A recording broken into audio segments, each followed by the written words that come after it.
By December 1941, the world was at war. Europe was reeling from the Nazis' blitz. In the West, a determined Britain stood alone.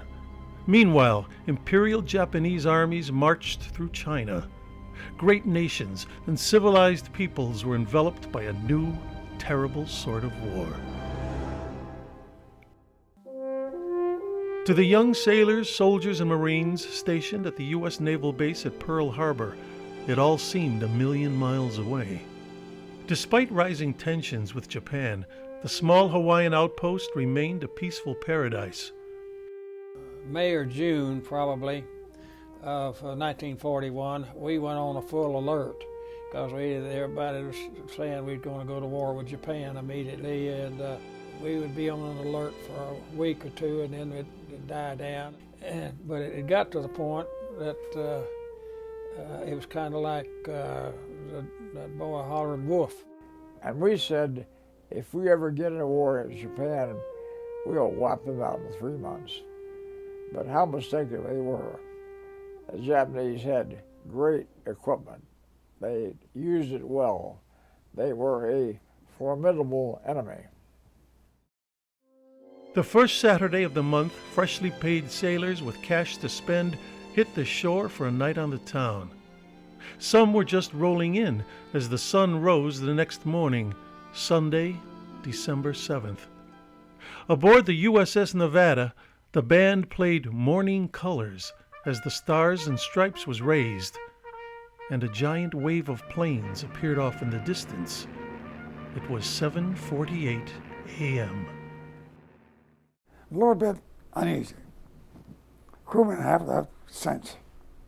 Something's wrong. What they're doing here, there's something's going on, and they were trying to find out. Nobody knew. Moments later, chaos ensued, and the world would be forever changed. Japanese dive bombers and fighters rained fire upon American fighters, easy targets parked wingtip to wingtip on the ground. But the real target was the pride of the U.S. Navy, the battleships moored just off Ford Island. When we ran out, the first thing we seen was the circling aircraft overhead with the rising sun insignia. We immediately knew what happened, and fear, anger, surprise, whatever, you know. Heard these explosions. The first Japanese plane I saw was flying low and slow in my direction, so the bullets went over my head and dug a trench in the dirt behind me.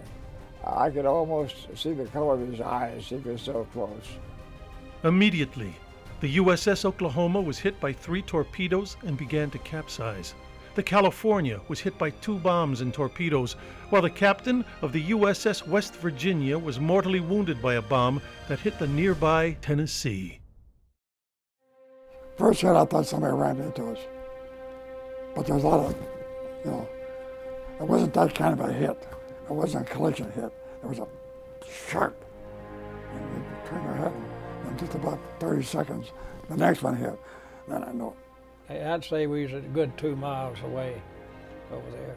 But out on the sea or ocean or any water, if you're a mile or 2 away, it looks like it's just a little ways over there. You have perfectly good view of it, but there was nothing we could do about it.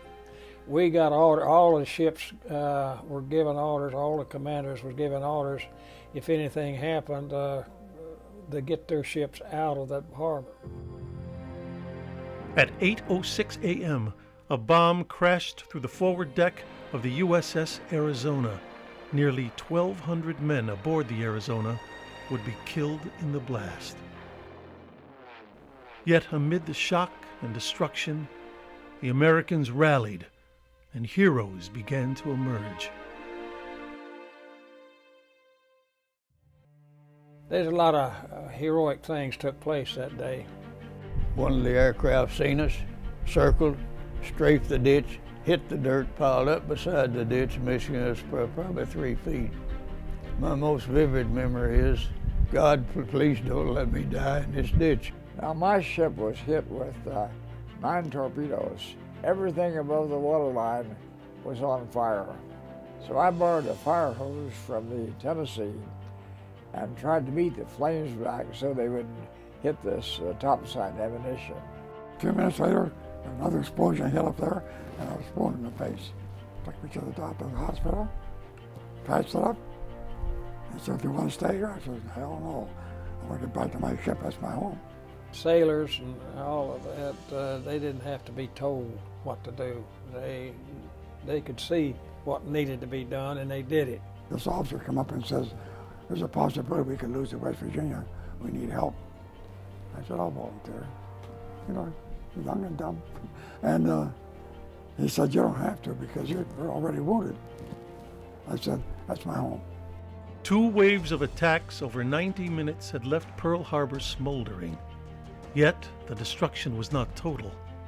Despite complete surprise, the defenders of Pearl Harbor had fought with such tenacity that the Japanese command decided against launching a 3rd wave, attacks that would have targeted Pearl Harbor's fuel, maintenance, and dry dock facilities. The attack on Pearl Harbor plunged the United States into World War II. Its inspired defense rallied the nation to fight on. I didn't hear anybody that was scared. Everybody was a hero, and instinctively, without leadership or training, saw what needed to be done and responded immediately. I'm very happy that I'm still here to talk about it, but I'm glad that I played a small part. Untold number of really brave things that was done by the sailors.